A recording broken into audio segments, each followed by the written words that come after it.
What I will say that's interesting about the term partner is it doesn't mean we share everything we do, right? It doesn't mean we share every task. Oh, we both do this equally. We both do. It's more we divide things up as equally and equitably as we can, and we revisit that kind of division frequently.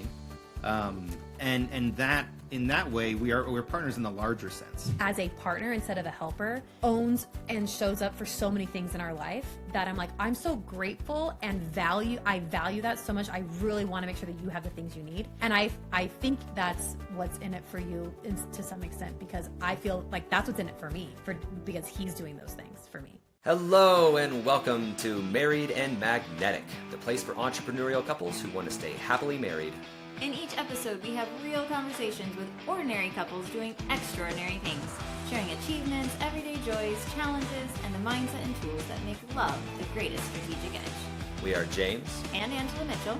a real-life married couple. She's a counselor, And he's a coach. parents to 3 kids, And co-founders of Love Intentionally. We've ridden the highs and lows. of building businesses while working hard to stay happily married. We've lived it, done the work, Got the t-shirt. and are here to help you do the same. This is Married and Magnetic, where love, business, and growth collide. Let's dive in, y'all. Hello, loves, and welcome back to another episode of Married and Magnetic. As always, we are super excited about our guests today, Rachel and Chris Husberg, and to get to speak with them about their lives, their relationship, and how their entrepreneurial endeavors play into all of the above. Chris and Rachel met in college and have been married for 17 years. They live in Provo, Utah, just south of Salt Lake City, and have 2 daughters in 2nd and 5th grade. Chris is an author with a fantasy series out and another novel in the works, and recently became an adjunct English professor. Rachel spent 14 years in finance at a tech company and now works in leadership development. For the last 2 years, she has been working on her coaching business, working with couples to help establish sustainable systems to help share home and caregiving labor more fairly. Welcome to the show, Chris and Rachel. Hi, thanks for having us. Yeah, happy to be here. Yeah, so I'm super excited to have this conversation, partly because it is something we have figured out sometimes more easily than other times in our own marriage, is how to balance that household division of labor and keep everyone happy, especially me.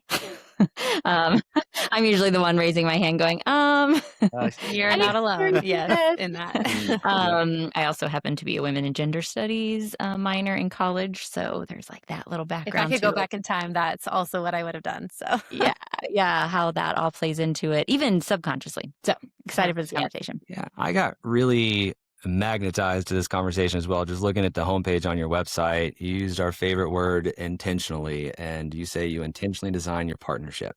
And so what a great synergy, what a great conversation to get to have with 2 lovely people. thank you. Thank you. Excited. So let's start first just talking about what is your entrepreneurial configuration? What do your professional lives look like? Because as we know, that often impacts kind of the relationship dynamics and the division of labor dynamics and everything at home. So what does that look like for you all? And do you want to start? Yeah. You were the entrepreneur for Yeah, technically, beginning, I yeah. guess I was. Yeah. So I'm an author, and I got an MFA in creative writing. And right after I got my MFA, we just kind of we didn't have any kids at the time, and you had a software job, you had a job in the tech industry, and you always knew I wanted to be a writer. We just kind of sat down and decided we have some time, we have some kind of space to do this. I would try to make the full-time writing thing work for a few years, and if it did, great, and if not, there were other things I was interested in pursuing. But it did work out, sort of. I got an agent and I got a publisher, and I've published a 5-book fantasy series at this point. And so I've been working on working from home full time for a while, until a few years ago when you decided to kind of take a entrepreneurial path. And so then I kind of got a little side gig, a side hustle. As his it side were. hustle is a W-2 job, when like normally your side Yeah, hustle is yeah, the- my the side. opposite. But yeah, so I did work from home full time. Being a writer is definitely a form of entrepreneurship, with some, I don't know, I guess every form of entrepreneurship probably has its own quirks and differences. But I work with an agent and I work with a publisher, and or I do often. I guess I don't do that all the time, but then at the same time, I'm also running a lot of my own. I've got to figure out my own website. A lot of time, all of the marketing falls to me, even with a traditional publisher. And a lot of the, I set up my own book tours, and I go to Comic Cons and writing conferences and presentations and all that kind of stuff. That falls to me to sign up for and go to and plan my travel and all that. So yeah, I've been doing that for, oh boy, Probably 10, more 14 than years, he got maybe. his Yeah. 5-book contract the same month we found out we were pregnant with our first child. And Yes, she's that's true. 10, Yes, so she's we'll 10. call it That's 10. We'll call it 10 that's a years. good metric. Yeah. Yeah. Yeah. And then, like you said, we kind of switched those. So I was like in a very traditional career path for like probably 10 years. And then I started to feel antsy and was like, I don't know if it's really what I want to do. I don't see finance being like my next 10 years. And started to figure out, I think I want to be a coach. What do I want to coach on? And as I started to kind of really realize I kind of want to take a risk and leave corporate and try this. And I had been the stable income, the health insurance, all that stuff. We're like, okay, well, how do we both kind of rotate to make that work? So then that is when he kind of also took on a more like stable income job. The health insurance is still an interesting thing in our world. Neither of us have that right now, but that, we found something, figured it out. But so for the last few years, I now do still have also an amount of stable income through leadership development, which is what in corporate I found I really wanted to do, was help leaders be better leaders. And then I now have my own business that I'm also building. So it's kind of like he's contributing some financially, I'm contributing some financially, and to kind of circle back to part of your question, which is like how, like, what does our puzzle look like there? We kind of both have, we're contributing enough so that our family has like what it needs to have, and a little bit of like the things that are also quality of life, like fun, but not so much that it's taking away from us also having time to pursue these entrepreneurial things we have. Like he continues to write, I'm building my business. So with that, of course, it's a trade-off. There are some things we're trading off. Like I could make more money today, but I also wouldn't be pursuing the problem I really want to be solving in the world. And he could go be a full-time professor, but then never write. And I feel like he has so much to offer the world in storytelling that I don't want him to give that up either. So we've kind of found a way to do enough of all the things that we're making progress, and making sure our family has like what they need. Brilliant. So you've got a lot of hats. Yes. Yeah. And then we're both parents, and we have a home. And it's important to us to not just spend time with our kids, obviously, and with each other, but to run our household in a way that feels good to both of us, where we're both kind of giving each other the space that we need and want to do the things that we need and want to do, and also making space for our family and each other and friends and all of that. So yeah, a lot of hats. So I have that too. Feels like y'all toe the line between being what we would call the parallelpreneurs. All right, so you each have your own business separately in entrepreneurship, and you're also a bit of side hustlers because you each have a W-2. You have somebody that's writing a paycheck and signing the front of it for you. Yes, that's right. So what is it about entrepreneurship and putting that extra energy in that makes it worth pursuing for you both? For me, it's I love writing, I love storytelling, and for me, it 100% is just fueling the creativity and the creation aspect of it. That's what I love. That's what I want to do. If I were just in a vacuum with infinite time, that's what I would do. So I really love that. And so the entrepreneurship aspect is not a bitter pill to swallow along with it, but it is a necessary, and again, not a necessary evil either, I wouldn't say, but it isn't my favorite part, right? I do know that some people really thrive with that, like, I don't know, just kind of the scrappy, like building a business and getting all the logistics together and all of that. And I don't thrive there. I do it when I have to, and I've gotten much better at it over the years. But yeah, for me, it absolutely comes back to just trying to fuel the creativity that I have and want to express. And so that's certainly what fuels it for me. Yeah.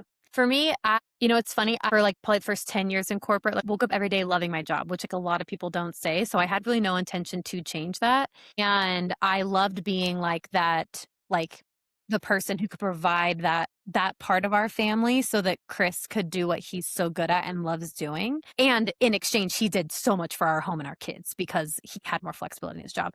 But I woke up one day and then had a few years of just kind of like being unsettled. And I was like, I think I've just outgrown this. And I do my best work when like in anything I do, when I also feel like there's like some underlying purpose or like bigger goal that I'm working toward. And I just realized I had so many friends. This kind of gets a little bit into my business, but I had so many friends, mostly women, who were also working full time. And yet they were doing the vast majority of the work at home for their families.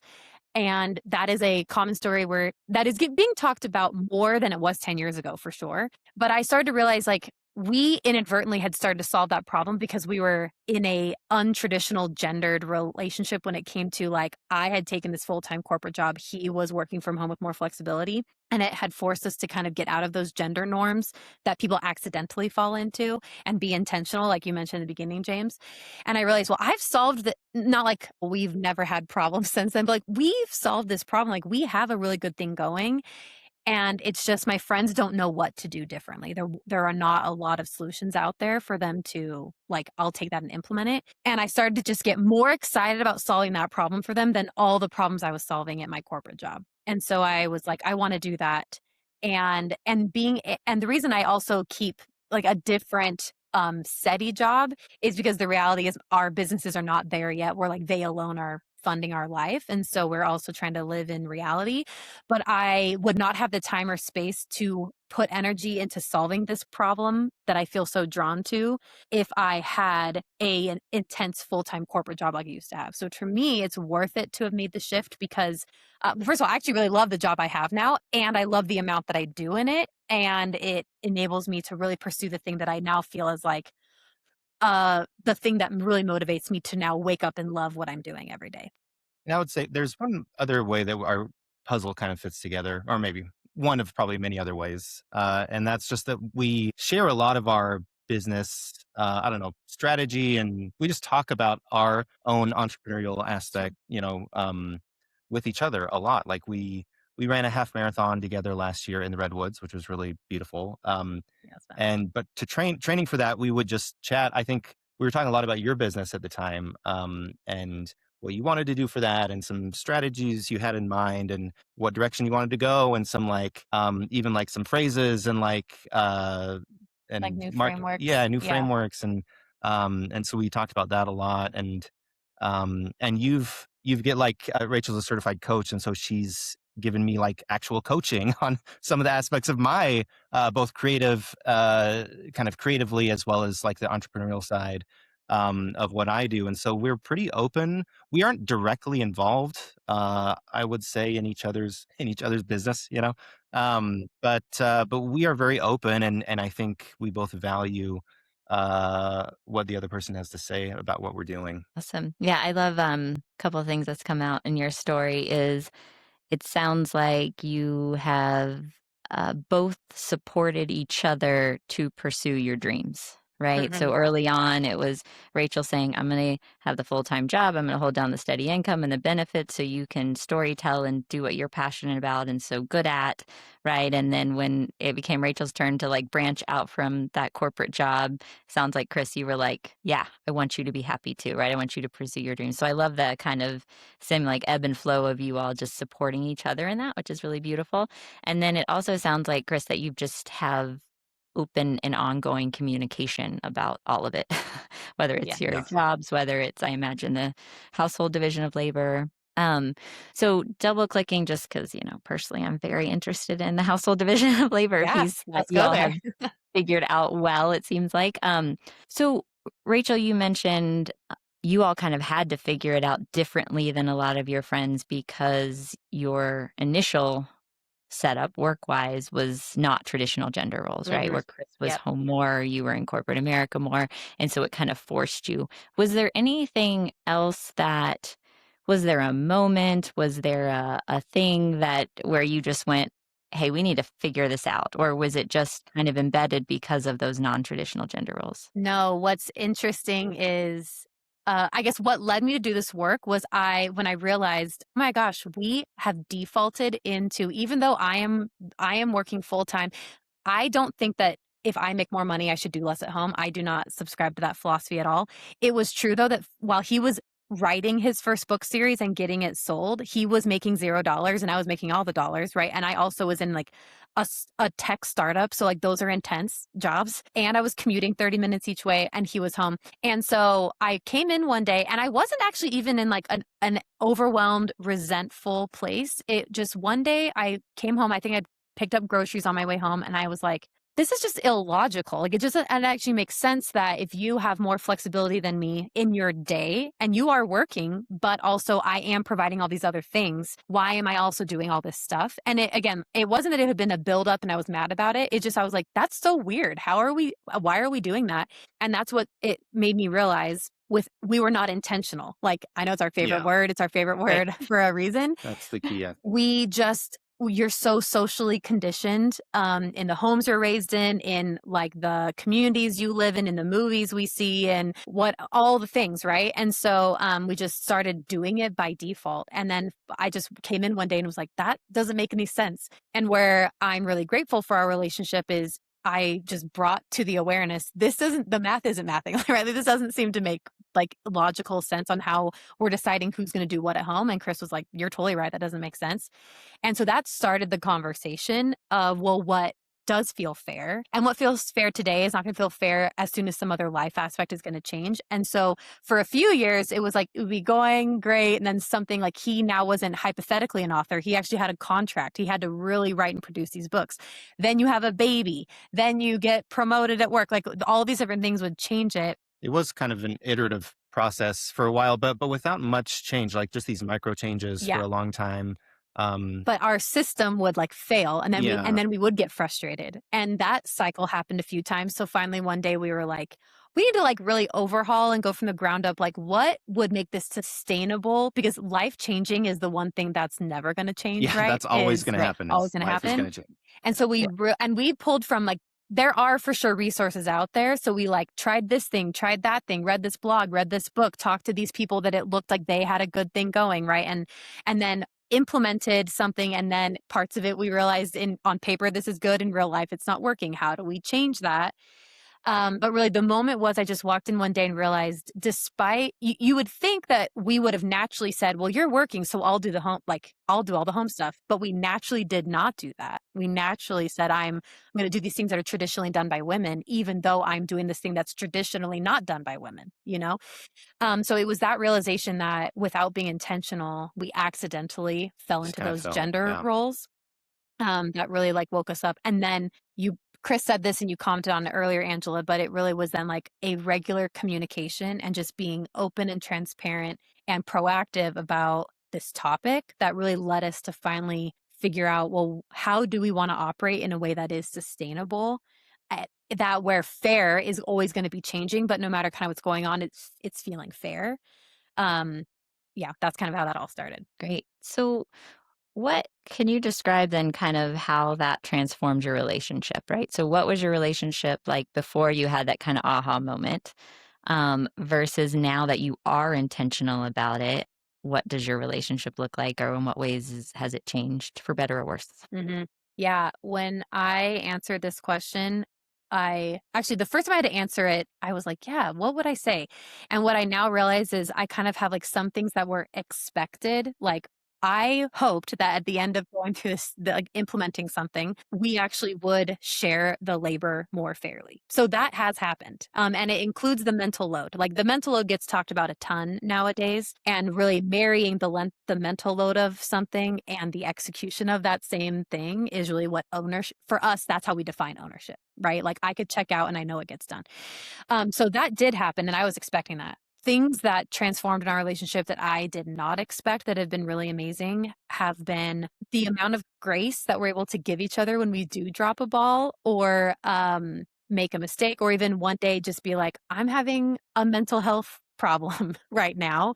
And my willingness to step up and say, what can I take off, or what can we deprioritize, or how can I make sure that what feels fair needs to change today or this week. And then we can like revert back when we feel like we're back to some other place.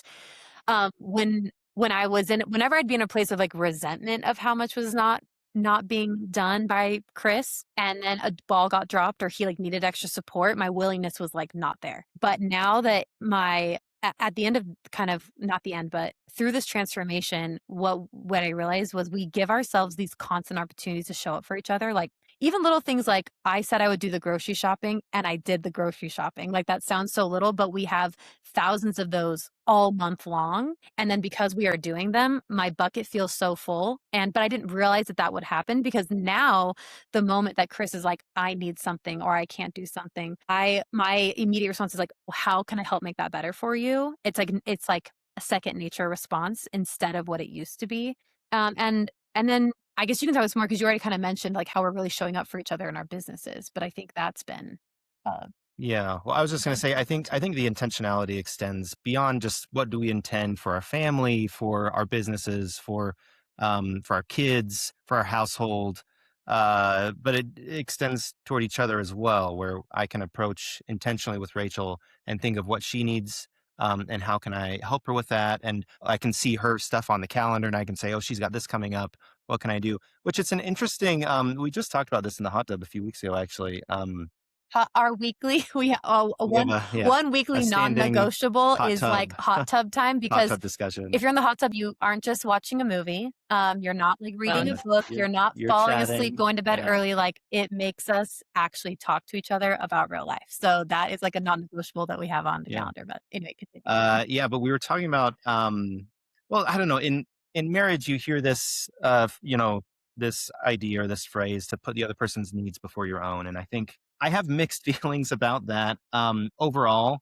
And I really tried to embrace that at points in our marriage, and I kind of reacted against that kind of thinking at other points. But I think I've come to a place now where, yes, I do believe that is an important aspect of a marriage, but it doesn't really work unless there's also a trust that the other person is going to do the same, not just do the same thing, but that they are going to try to make sure that your needs are met, right? Like yes, I will try to put Rachel's needs before my own, but I also trust that she is doing the same thing. And that way kind of together, we can both feel like we're being taken care of, like we have the space we need to do not just the things we need, but the things we want. So yeah, I think that is absolutely one of the biggest ways that has this whole kind of, revolution or whatever you want to call it has kind of changed our marriage and how we approach life and our relationship. And yeah, it's been great. You used a word helping, and I'm gonna speak as a man and for most men in this case. Amanda loves it. Yeah, I already know where we're going with this. I'm so excited. Go, James. Never know what's going to come out of his mouth. Okay. A lot of times when we bring couples into creating a more intentional marriage together, and they're starting to really address the workload of the house and the management of the household and everything that takes, a big first step, especially if they're falling into traditional gender roles, is the wife's going like, I just need help, right? I just need help. And so it's like, let me help you. Let me help you. But there's something above helping, right, that seems to bring more connection to the relationship than just a helper, right? And that's partnership. Yeah, that's right. So I'm gonna be your partner in this. Like when we had these kids together, I'm not helping you raise the kids. Yeah. They're my kids too, right? Right? Yeah. So have you seen, Chris? Do you follow that and subscribe to that? Well, yeah. I mean, at certain points I've been a helper, and at certain points I've been a partner. And so I can absolutely see a difference there, and it different with different things, in our lives. And at different times, I've seen and been in both of those roles, but there's absolutely a difference, and on both ends, I would say. Communication is such an important part of our process, and so sometimes, it's hard for me to know how to. If we aren't communicating on what exactly the thing is that we want to get done, we're going to do our own version of that. And that's going to be different than what she wants. What she does is going to be a little different than what I want. Rarely are we just going to be magically aligned on any given issue. So communication is huge in just bridging that gap from, let me help you with the thing that you're working on, to, let's approach this together. Let's talk about this and do this together. What I will say that's interesting about the term partner is it doesn't mean we share everything we do, right? It doesn't mean we share every task. We both do this equal. We both do. It's more we divide things up as equally and equitably as we can, and we revisit that kind of division frequently. Um, and that in that way we're partners in the larger sense where we are um yeah, we're trying to cover for each other when maybe one of us drops the ball or something, or or helping each other with different things. Like, yeah, there is helping going on, but I think the communication really allows for that level of partnership that isn't just okay now because there may even be three levels, right? Okay, let me help you with that. Okay, sure, that's one level. Okay, let's share the each task exactly equally and let's do it together. Okay, that's another level, and then there's this level of kind of a broader sense of partnership where we are um, just trying to our goals are as aligned as they can be because we communicate about them. We are intentional about what those things are and how we want to get them done, and then we go about that together. But also trusting that the other person is going to do it in a way that's beneficial to both of us. Mm-hmm. Yeah.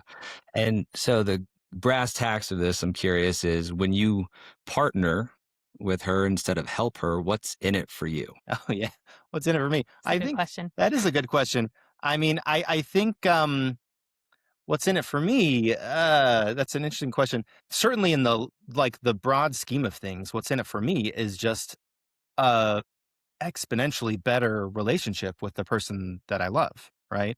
Um, she mentioned this earlier, but we have this when we have these opportunities to partner together and to show up for each other and to yeah, even if it's a small thing like yeah, I said I would do the grocery shopping and I did the grocery. I said I would do something and I did it, right? That's a huge level of like that those add up, right? And it becomes this huge sense of trust and appreciation, um, and just an overall sense of like we look for opportunities to find good feelings about each other rather than looking for opportunities to be annoyed with each other, right? And so I think in the long run, that is what's in it for me, right? Mhm. Is a real fulfilling relationship with the person that I love the most. And whereas it like this helping is yeah, I can help her and then I am technically helping her, right? I'm assisting her, I'm giving her aid. That's great. That's not a bad thing.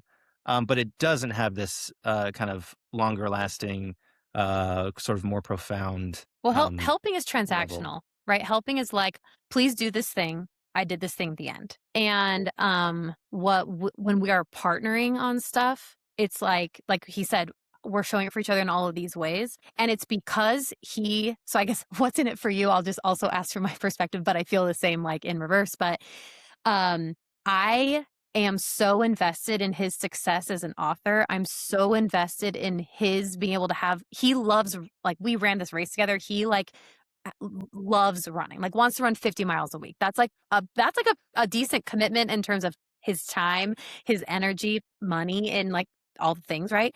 I'm so invested in him having time to run because I know it's so important to him.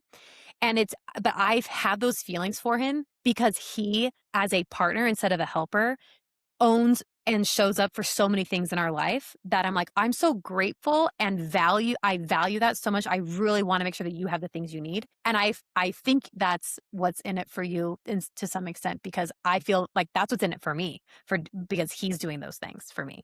Mm-hmm. Yeah. I feel like nothing kills connection and intimacy more than resentment. Right? Totally. Yep. Times in my life when I felt resentful about something, it is very With previous partners? yes, of course. Yeah, yeah. Not you, Yeah. not No you. resentment, Yeah. right? No. Nailed it for yeah. all these Well, years. it is tricky when your job is like, let me help couples like be better at being a couple. It's like, but not because I'm perfect. It's actually because I've failed I've so learned. much and we continue to go in cycles where it's like every Yeah. 4 years we have a crisis and I'm like, oh, year 4 is coming up, but it's like, but then we have like the testing ground to like, we choose every time to get through it and figure out how to get through it. And then not only does that make our relationship so much better, but literally for my business, I'm like, I have been there and here's what helped me get out of it, So yeah, I hear you. Never you, James. No.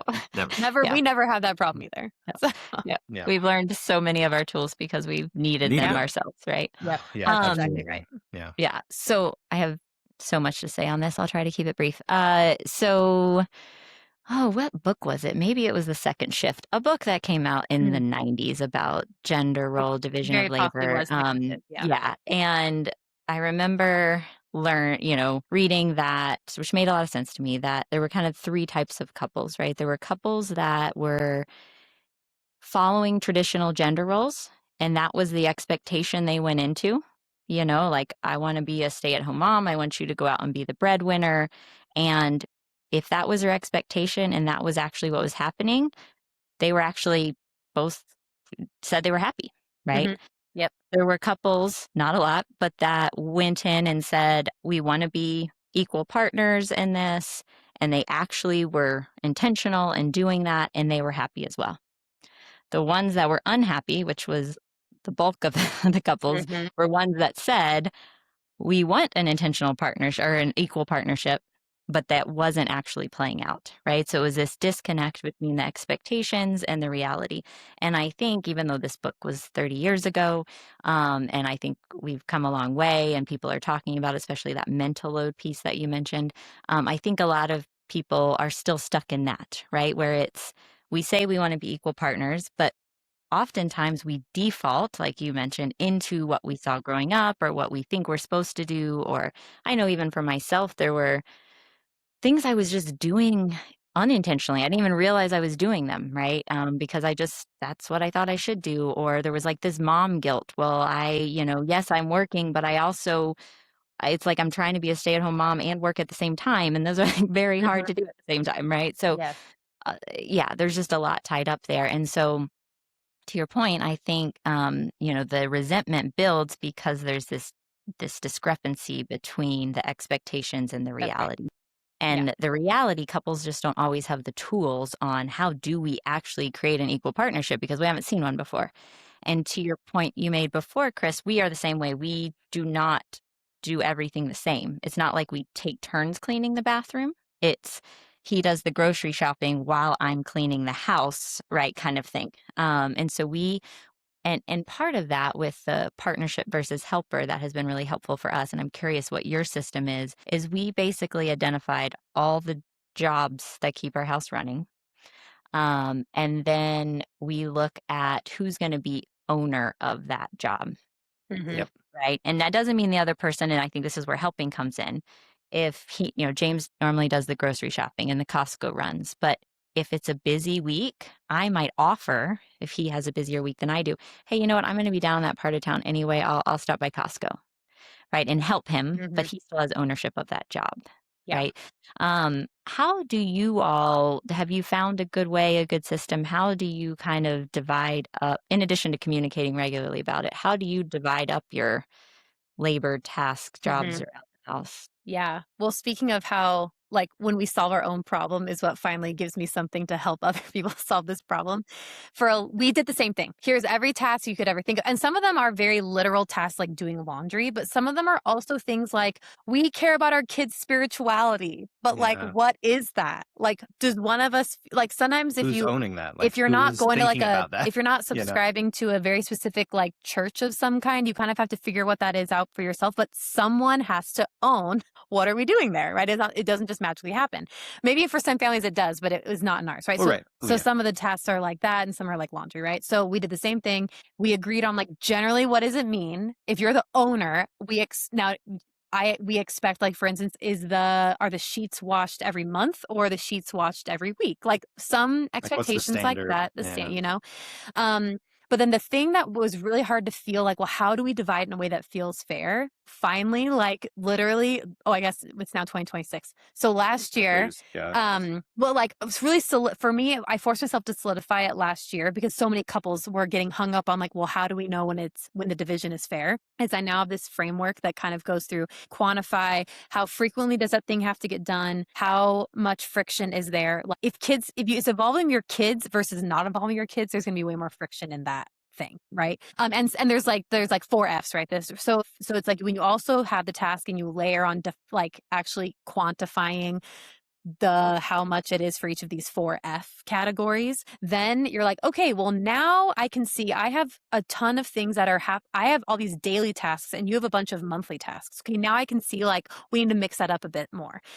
as one example, so part of it is being able to kind of say, do we feel fair in how complicated or how frequent or whatever these things are that we're owning. Also, every month it's another non-negotiable. Every month we set our month up. So it's like, for instance, if it's October, someone is caring about Halloween and someone's probably also caring about Christmas, like starting in October, right? Yeah. But if it's May, no one has to care about a holiday. So that's like a task that's like not applicable right now. So like we're setting ourselves up in reality of what's actually going on versus being like, oh my gosh, it's Halloween. Who's doing that? It's like, nope, we know it's October. We know it's Halloween. And we're also, we set up our budget. We look at our budget spending from the last month, because that's another thing that we do that we're intentional about, right? And so one is we set ourselves up every month saying, well, what even matters this month? And then who's going to do what? Also, like maybe I have a ton of work travel, then I can literally do less. But what are we also taking off the plate of like not tier one have to do it so that Chris isn't totally overwhelmed when I'm traveling for 2 weeks, So we're just really intentional about our month. And then every week we're just making sure that it's still making sense that week of the month, or we're assigning kid transportation who's driving to dance this week, or whatever kind of a thing. So I think those other, like, again, that is communication, but it's also intentionally scheduling the time, and we can move it if we have to, we cannot cancel it. Those kinds of conversations about the logistical operations. And then our hot tub time is more of like the emotional connection. Like we're not looking at the calendar. We're also talking about no business. What else? Well, I Not would say no business. but, It's more like the only business if we want. Yeah, it's not the transactional What we wanna talk logistical about. who's driving to dance. Yeah. Is our system working? Are we feeling good about each other? Mm. Or how are our businesses going in terms of, are they headed in the direction we want them to go, and those kinds of things. So it's a lot of communication, but kind of different windows of time for different parts of our life. Hopefully we answered your question in all Nailed of it. Nailed it. This meeting you do once a month. I'm curious about how long it takes you. Yeah, it's a couple hours, But 2 to 3 hours. It's like 3 hours probably. Yeah. Now you can split it up if you Right. really have to, but we're very committed as much as we can, and To try to probably get it done in 10 out of 12 months a year, Yeah. we do it in one. So either get a babysitter or we'll go we'll out, go like to out dinner or a coffee to- shop or something. but yeah, so it's and just probably try to hash it out. about 3 hours. And how much time do you think that saves you every month? Oh, I mean, well, the time and kind of the mental load, right? Just the mental ease of knowing, I know that Rachel's going to I don't have to worry about this school project that this one kid has, because I know that that's Rachel's thing, right? She's going to handle it. She's going to take care of it. And so just a lot of time, but honestly, a lot of just brain space. My phrase I give a lot of my clients is plan the predictable, because there's always going to be unpredictable things that get thrown into your week or your life or whatever. But when one of those things that you're feeling stressed about is, who's making dinner tonight? That is unnecessary energy being spent, because someone is making dinner every day or Kids wanna buying it. eat. So you may as well plan the predictable so that all of your energy reserves are there for the unpredictable.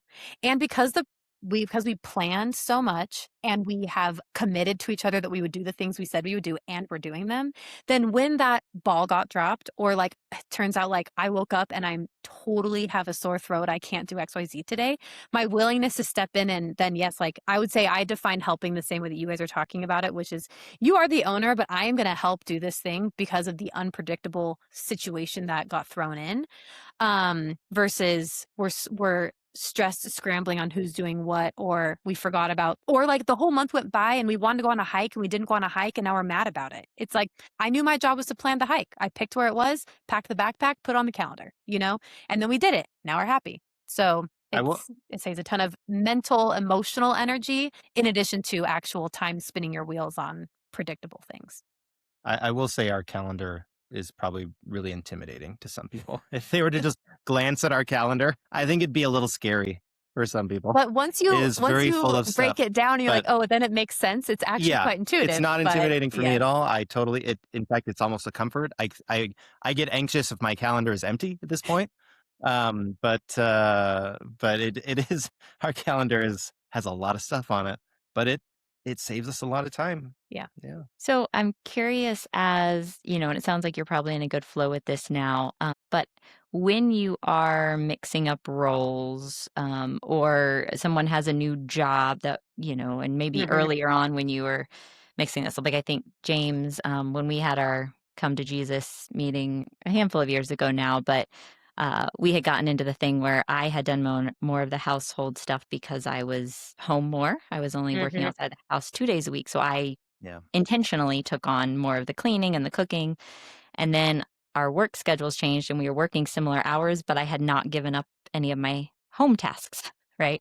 And so at our annual marriage retreat that we do, I was like, I want to go through all our household labor. Right. So we went through all of it, kind of as I mentioned, figured out the tasks, redistributed them. So a big one that James took, because part of what we believe is it's also helpful to do it based on someone's strengths and interest and then their capacity, what time they have. And so Mhm. he took on all the cooking, the dinners, most of them, and along with that, the grocery shopping, because he could do one big job. He's good at it. He's a good cook. I'm a mediocre cook, right? It was Mhm. a strength of his, and it was one task, and I could do 5 small tasks in that time because I'm better at managing multiple tasks. So anyway, we did it, divided up, and at first there was obviously a learning curve for him on the grocery shopping because I had always done the grocery shopping. And what I've seen, I know I had to check myself on it, on like if he forgot something at the grocery store to like not be annoyed Yep. because it Yeah. was a new task for him. Yep. How do you all give each other feedback? Do you have any advice on how you handle when someone drops a ball? How do you do that and navigate that as a couple? That's kind of part of these. So we have our monthly one that takes it takes 2-3 hours. But each week we also try to have kind of a sit down session where we talk about the calendar, but that's also a space for us to kind of go over exactly the kind of things you're talking about. Somebody maybe dropped a ball, a lunch. So the kids weren't directed to do something they should have done after school or something. And that's kind of the space. Sometimes that's all. If something is like urgent, like someone's in Right danger, we're of course going to like communicate that then. But in the moment. what's been helpful about like, so we typically do this on Friday mornings for like to orient us around the upcoming weekend and then the entire week ahead. So what's nice is when we have something that's like, that didn't go as expected, when I just throw it on you, you're going to go into a threat state like immediately, like defensive, I can't hear you. But because we know we have space on Friday mornings, I come in Friday mornings already knowing I'm probably going to hear some feedback from Chris. Chris comes in, I know I'm going to hear some feedback from Rachel, and I've also had time to really put together what I want to say. That's not my gut reaction. That also has the tinge of frustration in the moment. Yeah. I've actually been able to prepare like, this is the kind and clear, right? Clear is kind, Brene Brown. This is it's clear and specific. I'm not like withholding, but I am also also not just in the moment being mad about it. Mhm. So it's like, because it's a scheduled time, we're much more prepared to give and receive feedback without defense and I'm the one who's more likely to be mean than he is, but I can be less mean because I've been able to prepare my words.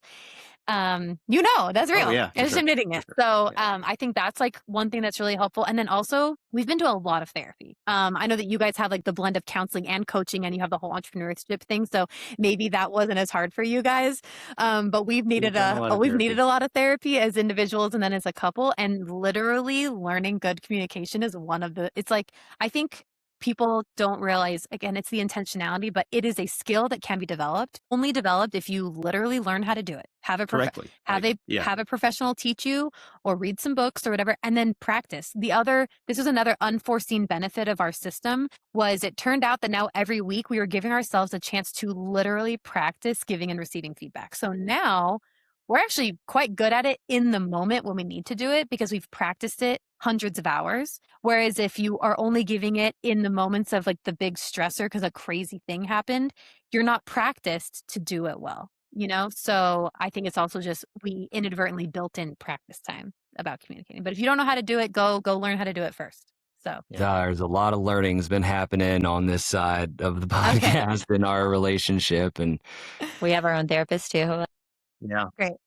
Yep. Ours is retiring soon, and she's been our therapist our whole marriage. And I'm just like no, we need like a 2-year transfer handoff, So we spent a season getting really good at being intentional about what we were saying, created, that you took the nonviolent communication model and tweaked it to be more effective for the type of relating that we were doing.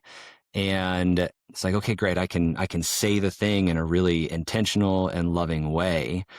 Or Angela can. a lot of times it's more Angela can, right? She's like, hey, I got some feedback for you.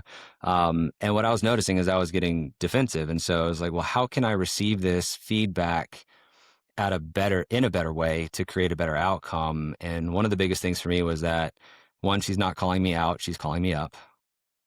Right. Love And that then the mindset. other thing is that, like, she wants what's best for our relationship. And so can I meet her in that? And when I remind myself of those things, it takes some of that initial, just like, oh yeah, the defensiveness can just come down and allow us to communicate from the heart with the best intention for our relationship in mind. Yeah, Yeah, and I we love those really phrases. Yeah. Yeah.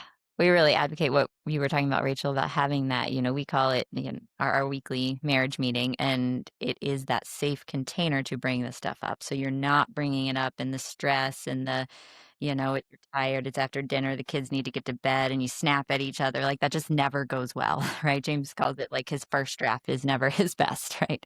Right, the author, I'm sure. You found me. You really hit me with the frustration comment. It's like Yeah. any twinge of frustration, she'll notice it. Well, I'm very Yeah. perceptive on that. Yeah. That's because I am that person. So I understand that. Yeah.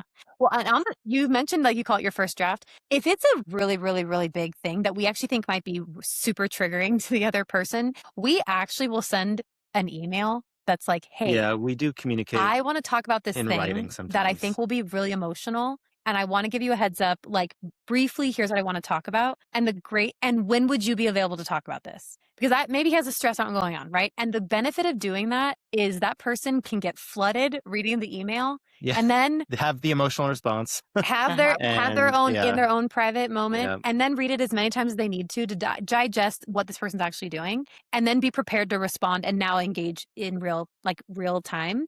And when I draft an email, I'm also able to like craft like, what am I really wanting to talk about? I'm not just word vomiting all my feelings to him. It's like, here's what it is. So that is like another trick that we use. We don't use it for every little thing, but if it's like, Yeah. I have the foresight that this is probably going to be pretty emotional, we give each other space to do that so that when we come together, it's way more effective and those defenses are less likely to be there because we processed that threat response feeling already about it. Might steal that. Yeah. Thank you. I would love every couple to steal it. We've told it to tons of people. Please do. Love that. Yes. Great. Well, I could talk to you for days, and I realize we are getting close to the end of our time I here. know, I So saw I that too. want to make sure that they feel like this is so valuable. It's a piece of what we do, but Rachel, you're really like just dialed in on these systems and how to bring. And for us, I would say, we look at we have kind of these three prongs. We have, that we think are helpful for a holistic intentional marriage, which is this having a vision together, having your relationship North Star, where are we headed so that we're staying aligned? What is like our strategic life plan that's going to help us get there? And this is a big piece of that. How are we ordering our life, The right? logistics. The logistics, the systems that keep everything running smoothly. Because I think that one really helps open up space for the third, which is connection, right? So it's like sometimes it's hard for us to connect when when life is chaotic and things aren't going smoothly and there's resentment building, then it's hard for us to connect. So I really see this component that you do as being so helpful that then couples can have the time to connect, the space to connect, the lack of resentment to connect, The trust. the trust, right? All the things that this does, the logistical side of things that helps that emotional connection. So if people want to find you, work with you, Because we know there's a lot of you out there listening to this that are like, nodding I your need head, that. going like, "Oh man, I could definitely use that," or "I really need that in my Yeah, relationship." tell us how they find you, what you offer, Rachel. Yeah, so my business name is Elite Directions. So you can go to my website, elitedirections.com. You can find me there. Contact me. And then I'll admit, me and social media have not really birthed anything very well yet. I like maybe one day will really embrace social media, but you can technically find me on Instagram, the same thing, Elite Directions, or my name, Rachel Husberg, on LinkedIn. A lot of my clients are in corporate, and they're both working and trying to do life. So I meet a lot of people there. But yeah, I'd say my website's like the best place to go. And then anyone who's listening to this podcast, I would love to meet with you for 30 minutes and get a little taste of like maybe what pain you're feeling, but honestly, just give you as much of my experience and like my tools as possible in the 30 minutes and see what you can do with those. And if we want to do more together, like awesome. But I really would love to just solve this problem because people have a tool to try. So I'm trying to just get those to as many people as possible. So look me up, reach out, schedule some time. It'll be awesome. Thank you. We love that. Thanks for offering that to our audience of lovely people. And Chris, what's the name of your fantasy series? But yeah, the Chaos Queen Quintet is the name of the series, and Dusk Falls the first book. Not much. It doesn't have much to do with household division of labor, but it's a fantasy series. If So, you like yeah. reading, then you should Yeah. do it. Yeah. And then Yeah. go for One it. of our long-term clients loves fantasy, so I hope she's listening right now. Good, yeah. She's got a new Yeah. book series. Yeah. And also, Um, really fast, speaking of books, because I meant to say this, but then we moved on, Angela. You were talking about that Second Shift book from the 90s. And what I will say, there is a updated book on this topic. It's called Equal Partners by Kate Mangino. I'm obsessed with this book. It is, a lot of times people implement systems like what I have. And one of the big reasons they fail is because they didn't actually do the inner work of like rewriting the gender norms. And her book is so great at bringing all of the data and the research that has happened back then and also to today, and then really breaking it down into like, how do I kind of rewrite those gender norms, like my beliefs about those things. So you can put that in the show notes as well, is like this book, Equal Partners by Kate Mangino. It's awesome. I've gotten the privilege to work with her on some things as well, because her book was so great. So anyway, wanted to put that book out there too, Thank and you. as a good resource for that like the pre-work to implementing a system, because it's also really important. Love it. Foundations are key. And what a Yeah. great foundation you've created in your own life, your own marriage, and effort to create the life of your dreams, to co-create that life together in a partnership way. Y'all, thank you so much for listening to this episode of Married and Magnetic. Thank you to Rachel and Chris for being here. If you've enjoyed this show, go ahead and leave us a review. That'd be awesome, especially if it's 5 stars. And then if there's been somebody in your life that this potentially brought to mind, feel free to hit that share button and send it to them with love in your heart. And with that, y'all, thank you so much. We'll see you on the next episode. Thank you. Thank you.